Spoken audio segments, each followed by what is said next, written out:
वाराणसी के मिर्जा मुराद थाना क्षेत्र में 4 जून की सुबह एक सनसनीखेज मुठभेड़ हुई।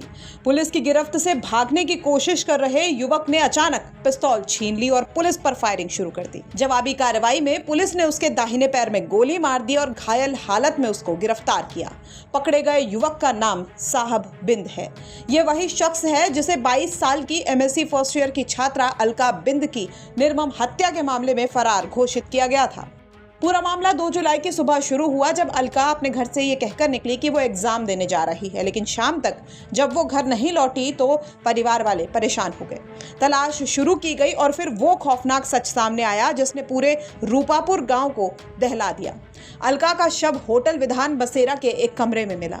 दावे के मुताबिक गला रेत कर उसकी हत्या की गई थी। खून से सना हुआ सब्जी काटने वाला चाकू कमरे में मिला। पास में उसका मोबाइल, कॉलेज का एडमिट कार्ड और कुछ डॉक्यूमेंट्स नहीं थे। जांच शुरू हुई। होटल के CCTV फुटेज, रजिस्टर में दर्ज नाम, तकनीकी सर्विलांस और मोबाइल कॉल डिटेल्स के जरिए पुलिस ने हत्यारे तक पहुंचने की कोशिश की। जल्दी ही एक नाम सामने आ गया। नाम था साहब बिंद, बिरैनी निवासी, थाना कछवा बाजार, मिर्जापुर का रहने वाला। दावों की माने तो उसकी लोकेशन भदोही में अपनी बहन के घर पर ट्रेस की गई, जहां से उसे पुलिस टीम ने हिरासत में ले लिया। पूछताछ में साहब बिंद ने हत्या करने की बात को कबूल कर लिया है। उसने बताया कि वो गुजरात के सूरत में गारमेंट फैक्ट्री में काम करता है और साल 2024 में एक शादी समारोह में अलका से मुलाकात हुई थी। फिर दोनों में प्रेम संबंध बन गए। नवरात्रि और होली पर दोनों की मुलाकात इसी होटल में पहले भी हो चुकी थी, लेकिन अलका की बार बार पैसों की मांग से तंग आकर साहब ने उसकी हत्या की साजिश रची। 2 जुलाई को वो सूरत से वाराणसी आया, होटल में कमरा लिया और पहले से बुलाकर रखी अलका को गला रेत कर मार डाला। हत्या के बाद उसने अलका का मोबाइल, एडमिट कार्ड और दूसरे दस्तावेज उठा लिए ताकि पहचान न हो सके। फिर मौके से फरार हो गया। पुलिस ने आरोपी की निशानदेही पर हत्या में इस्तेमाल चाकू, अलका का मोबाइल फोन, आधार कार्ड, कॉलेज डॉक्यूमेंट्स, आरोपी का खुद का मोबाइल फोन जब्त करके कानूनी कार्रवाई और जांच शुरू कर दी है। चाकू की दुकान की पहचान भी की जा रही है। पुलिस क्राइम सीन क्रिएट करने के लिए आरोपी को घटनास्थल लेकर पहुंची, लेकिन असली ट्विस्ट यहीं से शुरू हुआ। दावों की माने तो पुलिस जब आरोपी को घटनास्थल पर ले गई तभी उसने अचानक एक पुलिसकर्मी की पिस्तौल छीन ली और फायरिंग करते हुए भागने लगा। पुलिस ने जवाबी फायरिंग की जिसमें साहब के पैर में गोली लगी। उसे फौरन अस्पताल भेजा गया जहां उसकी हालत खतरे से बाहर बताई जा रही है।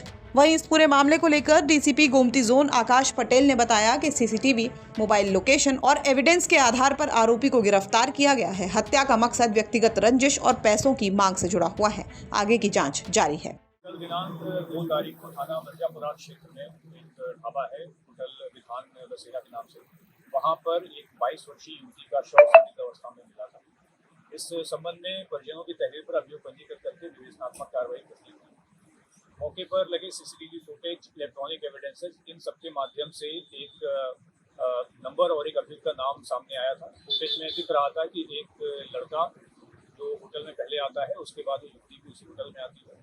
इन सारे साक्ष्यों के आधार पे इस युवक को ट्रेस कराने, उसकी पहचान कराने के प्रयास किए गए। इसके क्रम में आज इसको सुबह भदोही से अपनी बहन के यहाँ से गिरफ्तार किया गया था। इसी गिरफ्तारी के पश्चात इससे पूछताछ की गई। पूछताछ में इसने जो घटना है, इसके द्वारा युवती की हत्या की गई है, उसकी पूरी घटना का विवरण बताया गया। इसके बाद इसके द्वारा जो घटनास्थल निरीक्षण है उसको रिक्रिएट कराने के लिए एवं जो भागने के लिए जो रूट इस्तेमाल किया था, इन सबको दिखाने के लिए पुलिस टीम के द्वारा इसको मौके पर ले जाया गया था। यहीं पर इसने मौके का फायदा उठा करके पुलिस टीम की जो पिस्टल है वो छीन करके भागते हुए पुलिस टीम पर फायरिंग की, जिसके क्रम में आत्मरक्षार्थ पुलिस टीम के द्वारा जवाबी फायरिंग की गई। इसमें जो अभियुक्त है इसके पैर में गोली लगी है। इसको इलाज हेतु जखनी स्वास्थ्य केंद्र में भिजवा दिया गया है। इस अभियुक्त का नाम साहब बिंद है और ये मिर्जापुर का रहने वाला है। पूछताछ में जो इसके द्वारा बताया गया है कि उक्त युवती से इसकी पहचान तकरीबन 1 वर्ष पूर्व एक शादी में हुई थी। उसके बाद से इन दोनों में बातचीत होने लगी थी और इनमें प्रेम संबंध डेवलप हो गए थे, जिसके बाद इनके द्वारा इस होटल में मिलने की योजना बनाई गई थी। इस युवती के द्वारा इस पर शादी आदि का दबाव बनाया जा रहा था, शादी पैसे आदि मांगे जा रहे थे, ऐसा इस अभियुक्त के द्वारा बताया गया है, जिससे परेशान होकर के इसने ये निर्णय लिया कि ये इसकी हत्या कर देगा। इसी के क्रम में दिनांक 2 को पूर्व सुनियोजित एक योजना के तहत ये उसी होटल में पहुंचा जहां इसने उस युवती को भी बुलाया था और वहां पे पहले से की हुई तैयारी के अनुसार उस युवती की हत्या कर दी थी। प्रकरण में अभियोग ऑलरेडी पंजीकृत है और अभियुक्त जो मुख्य अभियुक्त है वो गिरफ्तार हो चुका है, जैसा कि बताया गया। अग्रिम विवेचनात्मक कार्रवाई प्रचलित है। जो भी आगे के साक्ष्य आएंगे उनके आधार पर आगे कार्रवाई की जाएगी। वाराणसी से रोशन जायसवाल की रिपोर्ट, यूपी तक।